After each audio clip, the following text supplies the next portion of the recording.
Hello viewers, मैं दीपक कुमार चंद्रा। स्वागत है आपका टीएनडी कॉमर्स सॉल्यूशन ग्रुप में। आज हम टॉपिक पढ़ने जा रहे हैं, वो मज़ेदार भी है, इंटरेस्टिंग भी है और सुनने में भी अच्छा लगेगा। क्यों? जब हम बात कर रहे हो इंटरनेशनल बिजनेस की, हम बात कर रहे हो इंटरनेशनल एनवायरनमेंट की, और प्रॉब्लम ना आए ऐसा हो नहीं सकता। और आज जिस तरह की प्रॉब्लम के बारे में आज डिस्कस करने जा रहे हैं, it's a very common problem, और ये हर तरह के बिजनेस में आएगी, चाहे वो गुड्स का बिजनेस हो, चाहे वो सर्विस का बिजनेस हो, चाहे वो अदर एक्टिविटी का हो। और उस प्रॉब्लम का नाम है कल्चर। कल्चर क्या होता है? समझने से पहले, स्टार्ट करने से पहले आज हम ये जानना चाहते हैं कल्चर होता क्या है। कल्चर एक ऑपरेटिंग एनवायरनमेंट है किसी भी देश का। कल्चर से पहचान है देश की। कल्चर हमारे हैबिट्स को शो करता है। कल्चर हमारे रिलीजियस पॉइंट से शो करता है। कल्चर हर जगह है। कल्चर्स में हर चीज़ डिफाइन हो जाती है उस देश से रिलेटेड। कल्चर हमारी हैबिट्स, हमारी लाइफस्टाइल, हमारे सोचने का तरीका सब कुछ डिसाइड करता है। कल्चर हमारे बचपन से हमारे साथ क्रिएट हो जाता है। जब हमारा जन्म होता है तो हमारे साथ हमारा कल्चर साथ चलता है। उसी कल्चर के हिसाब से हमारा सोचने का तरीका, हमारा लाइफस्टाइल, हमारा मेंटली डेवलपमेंट सब कुछ कल्चर पर डिपेंड करता है। और इस देश में, पूरे वर्ल्ड में पता नहीं कितनी तरह की भाषाएं बोली जाती हैं। अप्रोक्स एक सर्वे के अकॉर्डिंग 10,000 भाषाएं बोली जाती हैं पूरे विश्व में। तो उन सभी भाषाओं को समझ पाना संभव नहीं है, लेकिन उन भाषाओं से ज़्यादा, सबसे ज़्यादा इम्पोर्टेंट है वहाँ के कल्चर को जानना। सभी देशों का कल्चर क्या है? अलग। हमारा भारत खुद विभिन्न कल्चरों से भरा पड़ा है। हर एक राज्य का कल्चर क्या है? अलग है। कई बार तो एक ही राज्य में अलग अलग वेरिएशन भी दिख जाती है कल्चर की। तो इसी तरह पूरे विश्व के कल्चर को जान पाना बहुत कठिन काम है। तो यानी कि जो आज का सबसे बड़ा टॉपिक, सबसे बड़ी रुकावट वो है कल्चर। कल्चर एक लेवल पे, एक स्टेट में, एक देश में जो कल्चर अच्छा है, हो सकता है वो दूसरे देश में कल्चर क्या हो, अच्छा ना मानते हो। जिस तरह वेस्टर्न साइड में वाइन का यूज़ करना बहुत अच्छा माना जाता है, उनके कल्चर का हिस्सा है। लेकिन हमारे इंडिया में वाइन का यूज़ करना अच्छा नहीं माना जाता है। कल्चर अलग है, कल्चर डिफरेंट है, यानी डिफरेंट कल्चर के साथ बिजनेस करना भी एक सबसे बड़ा चैलेंज होता है। यही आज हमारा सबसे बड़ा रुकावट है, यही हमारा सबसे बड़ा चैलेंज है। कल्चर के बिना किसी भी देश की पहचान नहीं होती। कल्चर के बिना किसी भी समाज की पहचान नहीं होती। तो जब इसका मतलब आपको जो व्यापार करना है, पहले उनकी कल्चर को समझना पड़ेगा कि कहीं हमारा किया गया कोई भी ट्रेड किसी कल्चर के अगेंस्ट तो नहीं है।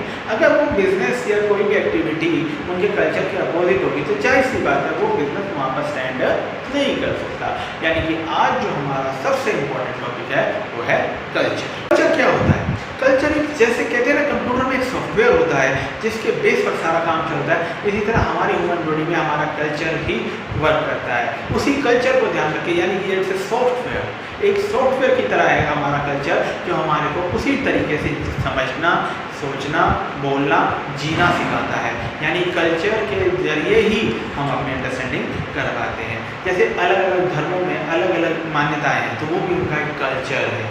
यानी कि किसी के लिए कुछ अच्छा है, किसी के लिए कुछ अच्छा है। हो सकता है कि एक कल्चर दूसरे कल्चर के अगेंस्ट भी हो, पर जिस कल्चर में हम जन्म लेते हैं वही कल्चर की तरीके से हम सोचते हैं, समझते हैं और बोलते हैं। इसीलिए व्यापार करना हो, वो भी अंतर्राष्ट्रीय लेवल पर, इतने बड़े लेवल पे, तो आपको वहाँ की कल्चर को जानना ज़रूरी है। और यही आज हमारे टॉपिक का सबसे मुख्य उद्देश्य है, कल्चर। कैसे कल्चर को समझा जाए या उसे समझने की कोशिश की जाए, जिससे हम अपने व्यापार को अंतर्राष्ट्रीय लेवल पर आसानी से ले जा सकते। कल्चर के कुछ फीचर्स भी होते हैं। क्या फीचर है? कल्चर हमारा सॉफ्टवेयर की तरह हमारा सोचने की क्षमता, हमारी शक्ति को दिखाता है। हम किस तरह के एनवायरनमेंट में रहते हैं, क्या हमारा सोच है, क्या हमारी धारणा है। ये फैमिली से पास होता है, ये फैमिली टू फैमिली चला आता है। जैसे आपके दादाजी ने आपके फादर को दिया, फादर ने आपको दिया, आप आगे देंगे, ये पीढ़ियों का से चला आता है। ये बहुत कॉम्प्लेक्स होता है। क्यों? क्योंकि इसे समझना, सुलझना बहुत मुश्किल है। आप स्वयं इस कल्चर का एक हिस्सा हैं, जिसे आप चाह कर भी इतनी ईजिली चेंज नहीं कर सकते।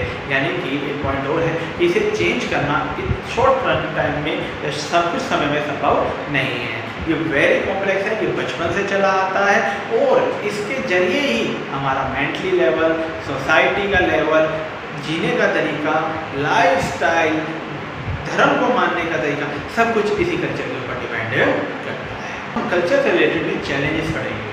क्रॉस कल्चर, यानी कि एक कल्चर दूसरे कल्चर से बिल्कुल अपोजिट, रिवर्स या कुछ हिस्सा अलग होना।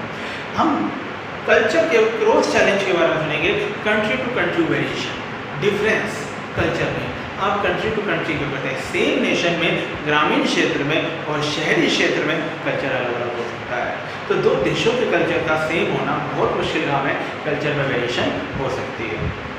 जिस तरह किसी अन्य देश में किसी कल्चर की अलग भाव होते हैं, हमारे में अलग होते हैं। जैसे हमारे इंडिया में नमस्ते करना एक स्वागत करने की तरीका होता है, एक कल्चर है। कई देशों में सर झुकाकर अभिनंदन करते हैं, यानी कि कल्चर है। सभी का तरीका क्या है? अलग अलग है, यानी कल्चर की शो करता है।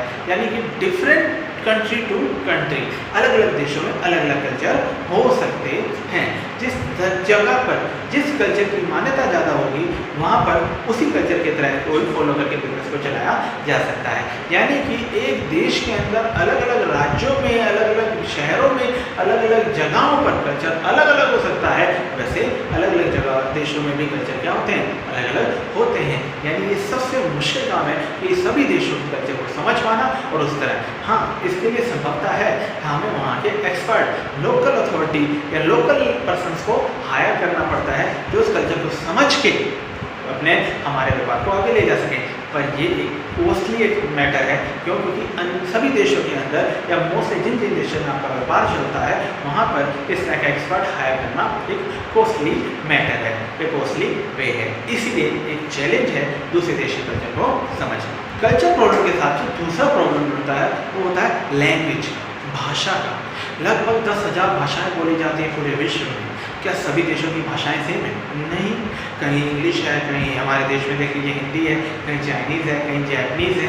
अलग अलग भाषाओं के साथ देश चलते हैं, तो उनकी भाषाओं को समझना, उनके साथ व्यवहार करना उनकी भाषा में। अगर कोई इंसान, कोई व्यक्ति दूसरे देश का हमारे देश में आके व्यापार करता है, वो चाइनीज़ में बात करता है, जैपनीज़ में बात करता है या अन्य लैंग्वेज में बात करता है, तो क्या वो यहाँ पे व्यापार कर पाएगा? नहीं, क्योंकि आम जनता उसे समझ ही नहीं पाएगी। उसे हिंदी भाषी व्यक्ति की जरूरत पड़ेगी, या उस जगह राज्य में जहाँ वो व्यापार कर रहा है उस राज्य की बोली या भाषा बोलने वाले व्यक्ति की जरूरत पड़ेगी, यानी उसे वहाँ के व्यक्तियों की जरूरत पड़ेगी। तो language is the most big barrier of the international business, यानी कल्चर का इफेक्ट लैंग्वेज। अब आपको एक सिंपल सी बात, एक जैसी भाषा बनने के बाद, जैसे ब्रिटिश और अमेरिका में से इंग्लिश भाषी देश होने के बावजूद भी दोनों की स्पेलिंग्स में क्या हो सकता है? डिफरेंट हो सकता है। दोनों के प्रोनाउंसिएशन में, दोनों के साउंड में, दोनों के बोलने के अंदाज में क्या हो सकता है? वेरिएशन हो सकता है। यानी कि ये भी एक सबसे बड़ा प्रॉब्लम है कि अगर भाषा भी सेम है, उसके बावजूद भी कई प्रॉब्लम्स आ सकती हैं बिजनेस के अंदर। यानी दूसरा प्रॉब्लम क्या बना? Language problem. अगला जो पॉइंट होता है वो है नॉन वर्बल कम्युनिकेशन। बोलना नहीं है, इशारों से बात करनी है। कई बार क्या होता है, अलग अलग देशों में एक ही इशारे का कई मतलब निकल सकते हैं। जैसे कि कम्युनिकेशन नहीं है, आप सिर्फ इशारों में बात कर रहे हैं।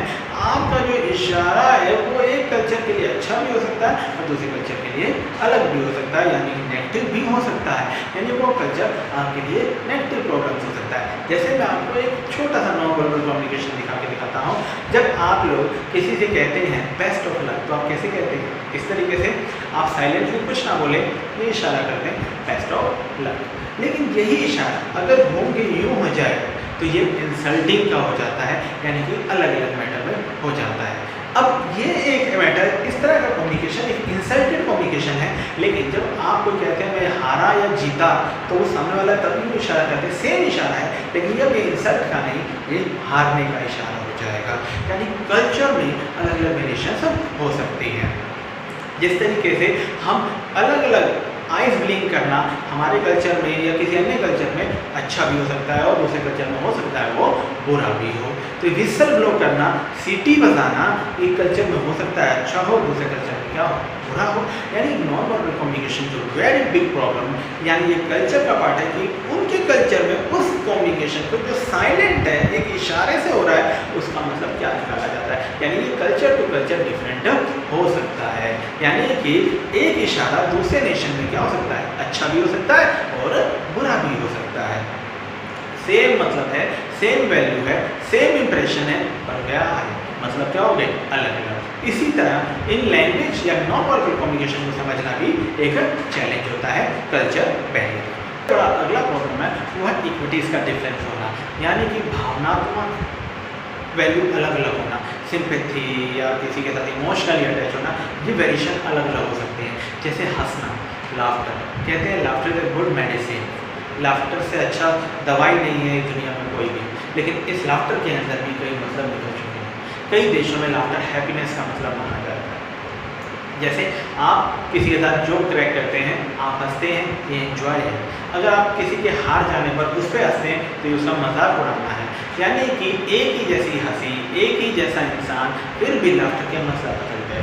कई देशों में लाफ्टर हैप्पीनेस का पार्ट माना जाता है और कई जगह पे हंसना एम्बैरेसिंग या किसी और एक्टिविटी का पार्ट माना जाता है। यानी कि एक हंसी अन्य देशों में अलग अलग मतलब के साथ हो जाती है। यानी लाफ्टर एक सबसे बड़ा जो अच्छा माना जाता है कि हाँ भाई इस जो हंसमुख है वो जीवन में सक्सेसफुल है, पर लेकिन एक हंसना भी कई देशों के कल्चर का बेस माना जाता है। जैसे कई देशों में एम्बैरेसिंग माना जाता है कि आप किसी काम के दौरान हंस पड़े तो एम्बैरेसिंग है, किसी पे हंस पड़ना एम्बैरेसिंग है। जैसे हम अपने नेशन में ले लेते हैं, हम सब मिलकर हंस रहे हैं किसी बात पे, हंसी बात है, लेकिन ये हम किसी इंसान पे हंस रहे हैं तो ये एम्बैरेसिंग हो जाएगा, इंसल्टिंग हो जाएगा।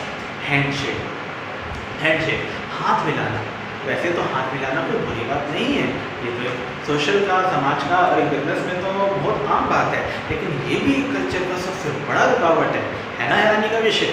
कैसे? कई देशों में हैंडशेक एक आम बात है।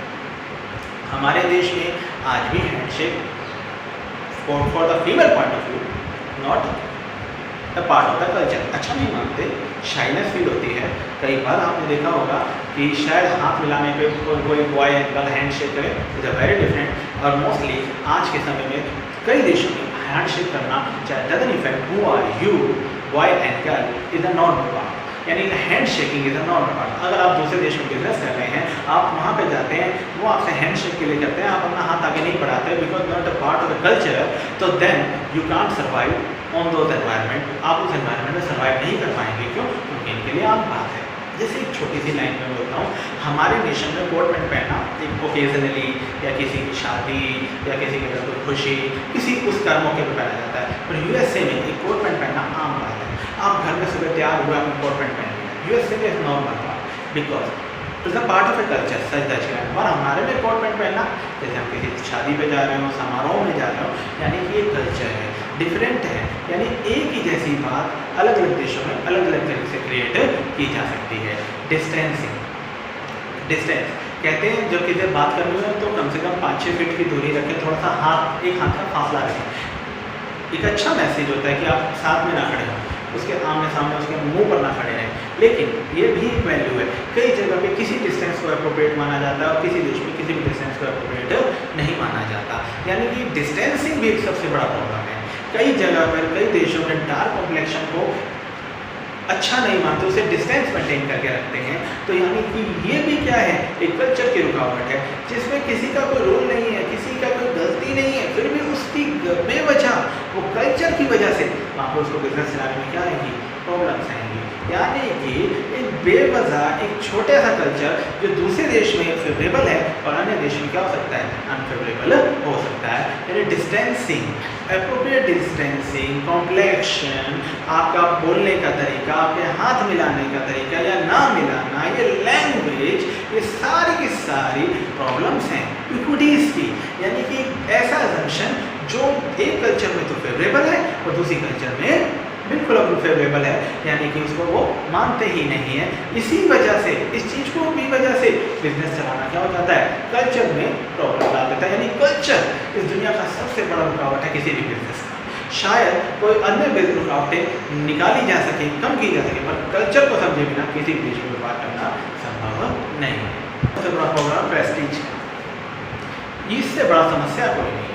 आज पूरा देश इसी बीमारी से ही ग्रसित है, लेकिन ये भी एक कल्चर का सबसे बड़ा रुकावट है। गर्व, प्रेस्टीज, प्रशंसा, किसी की मदद या कुछ भी, कैसे अलग अलग देशों में अलग अलग है। कई देशों में अपना काम स्वयं करना, जैसे खाना खाया आपने झूठे बर्तन खुद रखना, साफ करना, इसे माना गया प्रेस्टीज का पार्ट। कई लोग कहते हैं कि एम्पियन आएगा या सर्विस वाला आएगा वो उठाएगा, हमारे लिए गर्व की बात है, हमारे लिए सफिशेंट बात है कि हमारे पास सफिशेंट मनी है, कि वो हमारे लिए काम कर रहा है, यानी एक वैसे, यानी ये कल्चर, दो बातें मैंने जो आपको एक्सप्लेन करी कि स्वयं काम करना भी कई देश में कल्चर हो सकता है, किसी दूसरे व्यक्ति से काम कराना है ऐसी, यानी ये एक अलग कल्चर हो सकता है। ये दोनों कल्चर अगर एक साथ स्टैंड करें तो जैसी बात है, ये दोनों कल्चर एक दूसरे क्या है, अगेंस्ट हैं, तो ये भी एक कल्चर का रुकावट है, ये भी इंटरनेशनल बिजनेस एनवायरनमेंट में रुकावट का पार्ट बन जाता है। बिजनेस में जो अगला प्रॉब्लम आता है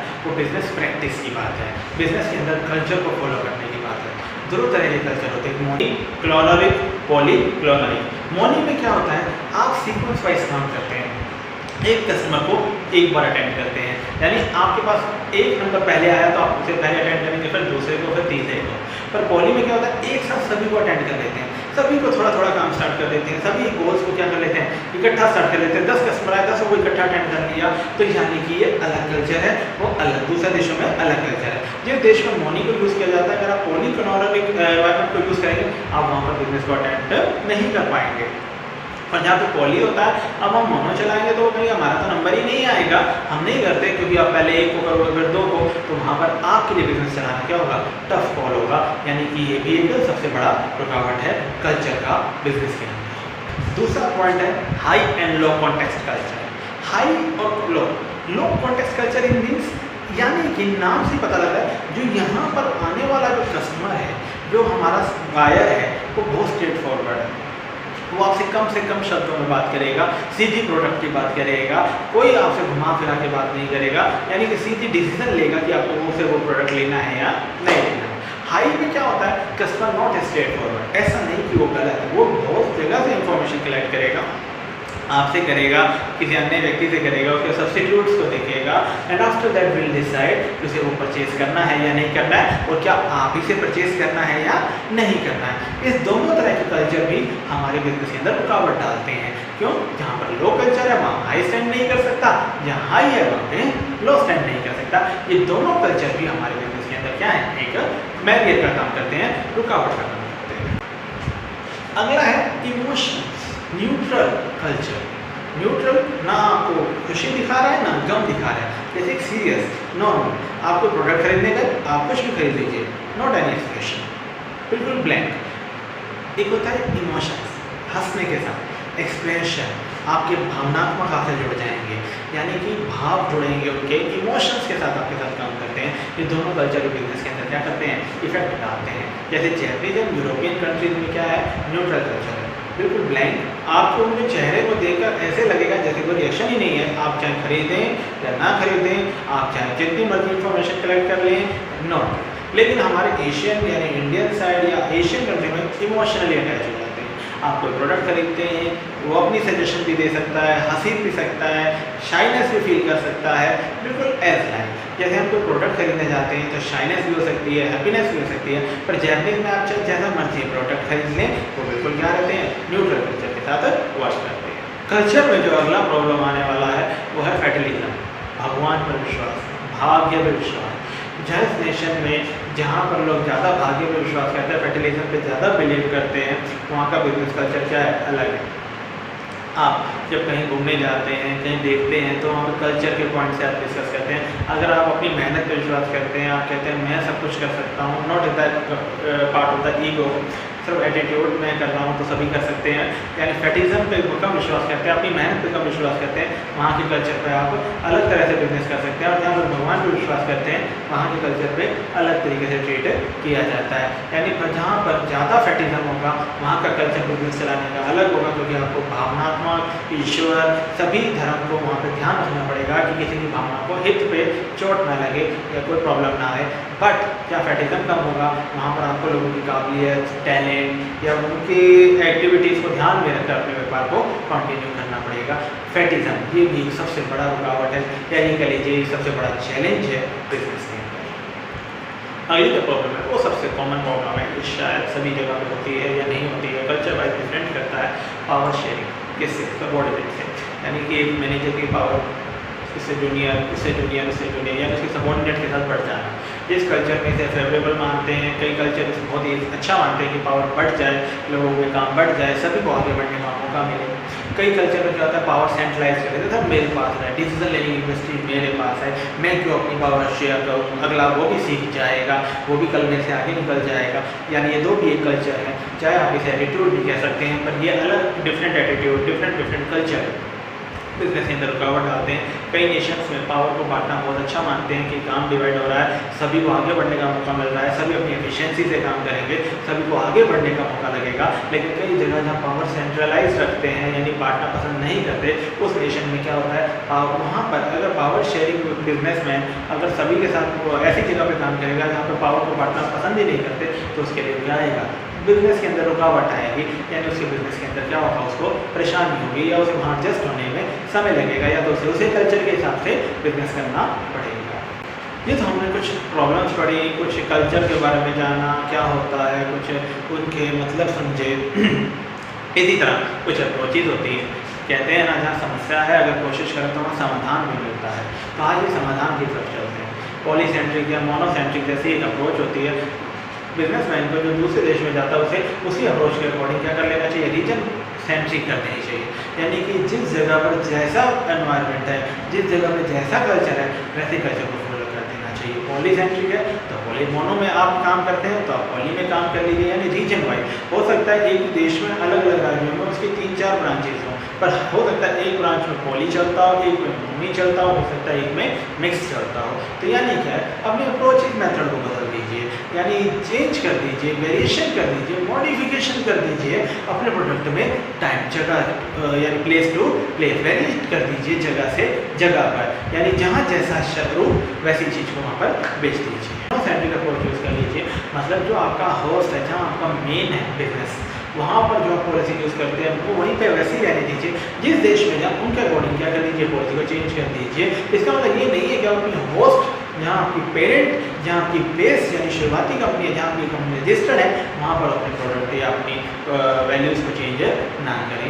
केवल जहाँ जिस राज्य में जा रहे हैं, जिस देश में जा रहे हैं, केवल वहीं पर क्या करते हैं, अपने मेथड को अपने उनके कल्चर के हिसाब से चेंज करते हैं। प्रिकॉशन, कुछ सावधानियाँ भी कर सकते हैं आप अपने कल्चर के अंदर। सावधानी रखें कम्युनिकेशन में, यूज़ करते वक्त, किसी शब्दों का प्रयोग करते वक्त, कम्युनिकेशन का यूज़ करते वक्त आप ये जानें कि इस कम्युनिकेशन का या इस सिंबल का या इस वर्ड का किसी अन्य देश में कोई और मतलब तो नहीं है, चाहे वो नेगेटिव हो चाहे वो पॉजिटिव हो। यानी आपके कल्चर में जो वर्ड यूज़ होते हैं, जिसे आप रेपुटेटेड मानते हैं, जिसे आप अपनी हेल्प मानते हैं, जिसे आप मानते हैं हमारे लिए अच्छे हैं, हो सकता है वो किसी अन्य कल्चर में क्या हो, अच्छे ना माने जाते हो, तो आप उनके कल्चर में उन शब्दों का प्रयोग करने से बचें या ऐसे शब्दों का प्रयोग करें जो उनके लिए अच्छे हों।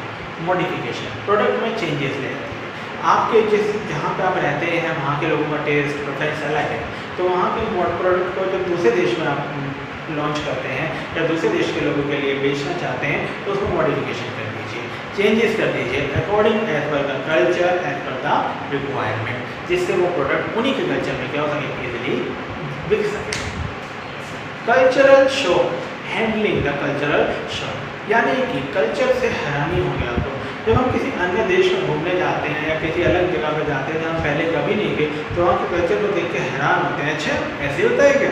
लेकिन ये तो हुआ एक टूरिस्ट, एक मजाक, एक छोटे समय के लिए चेंजेस, जिसमें आपने कोई इन्वेस्ट नहीं किया, घूमने के उद्देश्य से है, लेकिन वो घूमने के उद्देश्य से नहीं, उसका business is a long investment process, एक हैवी इन्वेस्टमेंट प्रोसेस है जिसके अंदर वो एकदम चेंजेस को बर्दाश्त नहीं कर पाएगा। तो आप शॉकिंग कल्चर के लिए भी तैयार रहें, जैसे लोगों का एकदम टेस्ट बदल जाना, प्रेफरेंस बदल जाना, टेक्नोलॉजी बदल जाना, बहुत तेज़ी से अपनी सोच के अंदर चेंजेस लाना, ये सारे शौक कल्चर की वजह से होते हैं। तो इस तरह के शौक के लिए भी क्या रहना, सावधान रहना, तैयारी रहना, ये भी एक बिजनेस का पार्ट है। Next point is the adjustment in HRM, human resource management, यानी जो वहाँ के आप जिस जगह कल्चर में आप अपना बिजनेस कर रहे हैं, किस देश में आप अपना बिजनेस कर रहे हैं, वहाँ के बिजनेस यानी वहाँ के ह्यूमन रिसोर्स के साथ कोऑर्डिनेशन करना, एडजस्ट करना। ये नहीं कि हमारी होस्ट में हमारे देश में तो ऐसा होता है, तुम्हारे देश में वैसा होता है, ऐसा करेंगे तो बिजनेस नहीं चलेगा, आउट हो जाएंगे आप मार्केट से। जो देश में चलता है उसे चलने दीजिए, जहाँ आप करंट में खड़े हैं उनकी स्ट्रेटेजी, उनके कल्चर को समझ के वैसा प्लान कीजिए। ऑर्गेनाइजेशन स्ट्रक्चर में एडजस्टमेंट कीजिए। कई देशों में बिजनेस को एक हाई लेवल होता है, बिजनेस बड़े लेवल पर होता है, लेकिन जब वो दूसरे देश में जाता है तो इतना हाई लेवल नहीं हो पाता। क्यों? क्योंकि ऐसा नहीं वो प्रोडक्ट बुरा है, ऐसा नहीं उसे मार्केटिंग नहीं आती, ऐसा नहीं है लोगों को पसंद नहीं है ऑर्गेनाइजेशन स्ट्रक्चर। यानी कि आपका जो कल्चर है, आपके कल्चर के अकॉर्डिंग तो बिजनेस ऑर्गेनाइजेशन स्ट्रक्चर सूटेबल है, लेकिन हमारे यहाँ के कल्चर के हिसाब से हो सकता है वो सूटेबल नहीं है। जैसे बिजनेस करना है, अगर आप एक शॉप पे जाते हैं, एक बड़ी शॉप है, सजी हुई शॉप है, तो आप मानते हैं अच्छी दुकान है, बड़ी दुकान है, अच्छा सामान मिलेगा।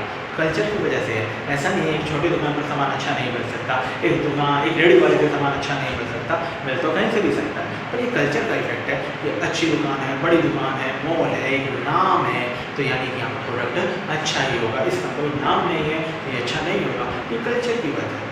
कल्चर को वजह देखा जाता है, जिससे कहते हैं ना, ब्रांड बना तो अमीरों को लूटने के लिए था, पर सबसे ज़्यादा फंसता कौन है?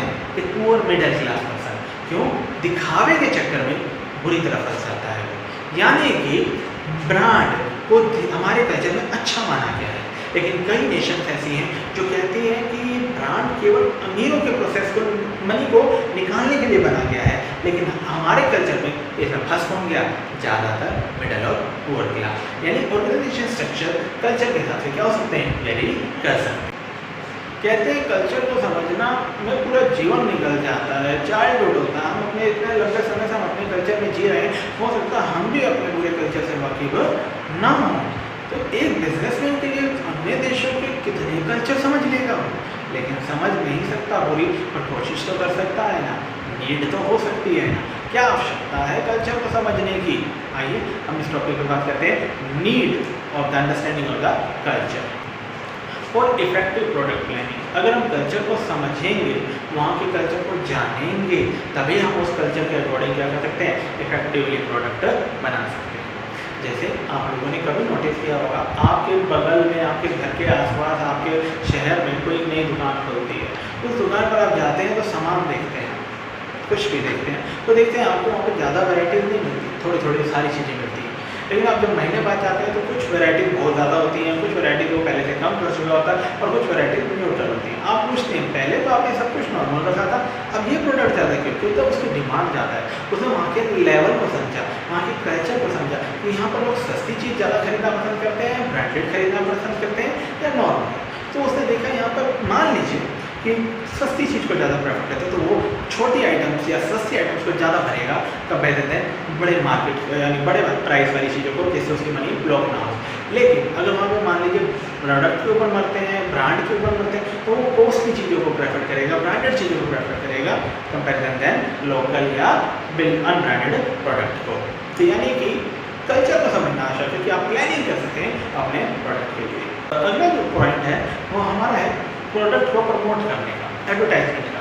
कहीं पर किसी देश में किसी एडवर्टाइजमेंट को अलग तरीके से ट्रीट किया जाता है और हो सकता है दूसरे देश में अलग तरीके से। जैसे हम एक नाम नहीं लेते, कई एडवर्टाइजमेंट हमें ये दिखाती है, आप इस क्रीम को पीजिए, आप ये एक्शन करते हैं। कितने कितने बड़े सुपरस्टार एक्शन करते हुए दिखाते हैं किसी ड्रिंक के लिए, या कोई एक्टर या कोई एक्ट्रेस किसी प्रोडक्ट को लॉन्च करने के लिए प्रोडक्ट को लॉन्च करने के लिए एडवर्टाइजमेंट में हिस्सा लेते हैं, और हम कितने प्रभावित होते हैं। शायद हमें उस ड्रिंक या उस पॉइंट पे इफेक्टिव नहीं है, हम जिस चीज़ में इंटरेस्ट ले रहे हैं कि इतना बड़ा अभिनेता या अभिनेत्री उस प्रोडक्ट को कर रही है। कई देश जो इस चीज़ को बहुत अलग मानते हैं, वो सिर्फ क्वालिटी को ध्यान देते हैं, क्वांटिटी पे नहीं, कौन मुझे कर रहा है इसमें कोई मतलब नहीं, प्रोडक्ट अच्छा होना चाहिए, वहाँ पर इस तरह का एडवर्टाइजमेंट का अमल नहीं करेगा। यानी कल्चर को समझकर अलग अलग व्यक्ति अलग अलग तरीके से एडवर्टाइजमेंट किया जाता है। ह्यूमन रिसोर्स मैनेजमेंट स्ट्रेटेजी, अलग अलग कल्चर में अलग अलग स्ट्रेटेजी को अडॉप्ट करना चाहिए। कई देशों में कई ऐसे कंट्रीज होती हैं जहाँ पर कल्चर को ध्यान में रखिए, भाई हाँ अगर आप टैलेंटेड हैं तो आपको फ़र्क नहीं पड़ता, आपने बाद में ज्वाइन किया, आपने पहले ज्वाइन किया, प्रमोट किया जाएगा या डिमोट किया जाएगा। लेकिन कई ऐसे कल्चर होते हैं जहाँ पर फीफो चलता है, फर्स्ट ही पहले आप आए, पहले आप ही प्रमोट होंगे, यानी सीरीज चलती है। जैसे हम अपने देश में देख लेते हैं गवर्नमेंट जॉब में या अदर जॉब में, जहाँ पर टाइम पीरियड के हिसाब से प्रमोट किया जाता है, ना कि काम के हिसाब से प्रमोट किया जाता है। लेकिन कई ऐसे नेशंस होते हैं इसे कोई फर्क नहीं पड़ता आपने पहले ज्वाइन किया या बाद में। अगर आप टैलेंटेड हैं तो आपको पहले दिया जाएगा चांस, अगर आप टैलेंटेड नहीं है, बेशक आपने पहले ही ज्वाइन किया फिर भी आपको चांस नहीं मिलेगा, क्योंकि वो टैलेंट के बिहाफ पर क्या कर सकते हैं, स्ट्रैटेजी फॉलो करते हैं। अलग अलग देशों में अलग अलग कल्चर के हिसाब से अलग अलग स्ट्रैटेजी फॉलो की जाती है। ऑर्गेनाइजेशन स्ट्रक्चर को बेटर करने में हेल्प मिलती है कल्चर को समझने से। कल्चर को जितना अच्छा समझ पाएंगे, जितना जल्दी समझ पाएंगे, उसी हिसाब से अपने स्ट्रक्चर को क्या कर सकते हैं, डेवलप कर सकते हैं। कहीं पर बड़े, जैसे मैंने अभी आपको समझाया, कहीं पर सब प्रोडक्ट को देखते हैं, इससे कोई फर्क नहीं पड़ता ये रेडी पर बिक रहा है, बड़ी दुकान पर बिक रहा है, छोटी, ये अलग कल्चर है। जहाँ पर केवल दिखते हैं बड़ी दुकान है तो अच्छा ही होगा, ये अलग कल्चर। उसी हिसाब से हम अपने ऑर्गेनाइजेशन स्ट्रक्चर को क्या कर सकते हैं, डेवलप कर सकते हैं। Better coordination between two culture. कभी भी बिजनेसमैन को ये नहीं देखना चाहिए कि हमारा कल्चर बेहतर है तुमसे, तुम्हारा कल्चर अच्छा नहीं है। नहीं, वो सिर्फ बेटर कोऑर्डिनेशन बिठाना चाहिए, उस कल्चर को भी इंपॉर्टेंस देनी चाहिए और अपने कल्चर को भी इंपॉर्टेंस देना चाहिए। जहाँ कारण वो सभी देशों में जहाँ जहाँ वो बिजनेस करता है सभी कल्चर को रिस्पेक्ट देगा तो उसके बिजनेस में क्या होगा, हेल्प होगा, वो कस्टमर को समझ पाएगा, स्ट्रेटेजी फॉलो कर पाएगा, ये सभी बातों को अंडरस्टैंड कर पाएगा। आज हमने कल्चर के बारे में पढ़ा, कल्चर क्या होता है, क्या फ़ायदे हैं, क्या नुकसान है, क्यों जरूरी है समझना, क्या इसके बिना बिजनेस चल सकता है। मैं आपको एक सिंपल सी बात बता दूँ, without culture business can't run. Culture के बिना बिजनेस चल नहीं सकता। आज हमने कल्चर के बारे में जाना।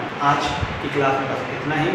अगर हमारी क्लास आपको पसंद आई हो तो हमारे चैनल को लाइक, शेयर, सब्सक्राइब करना ना भूलें।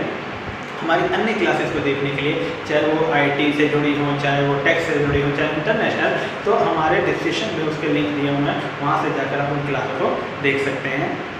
Thank you very much.